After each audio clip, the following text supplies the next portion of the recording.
So evaluate the limit as x goes to infinity.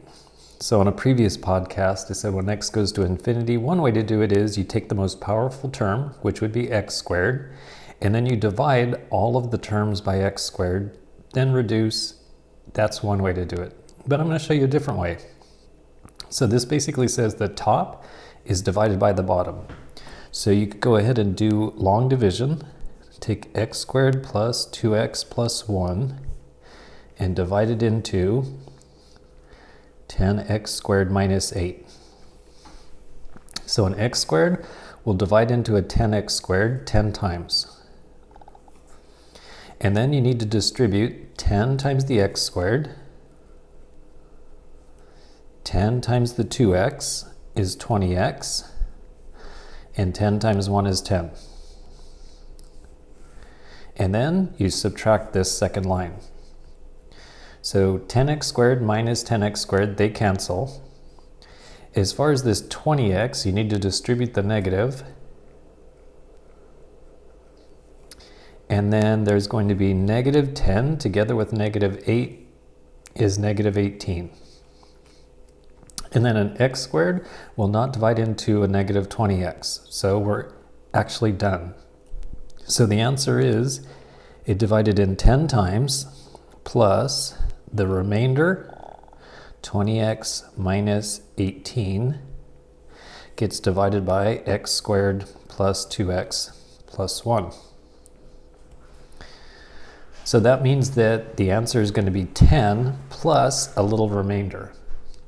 And as x goes to infinity, this remainder is going to get smaller and smaller and smaller, so that eventually it counts for nothing, and the answer is 10. Now that's one way to do it. Another way is you could divide by the most powerful term. So in here, that's an x squared.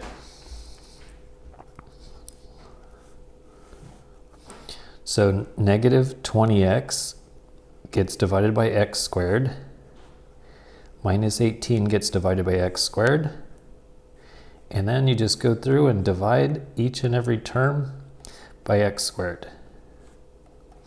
You might be saying right now, well, if you ended up dividing by x squared, why didn't you just do that at the beginning? Well, because this long division, sometimes we need that in different places throughout calculus, so it's good to practice it every once in a while. So this becomes 10 plus, and then this would be negative 20 over x minus 18 over x squared. X squared over x squared reduces. This one will be 2 over x. Now, all of these terms that have an x in the denominator, this is going to be a number divided by infinity, so this goes to 0. And this one goes to 0, and to 0, and to 0. So basically then what's left is 10 plus 0 over 1. And that means that the answer is 10.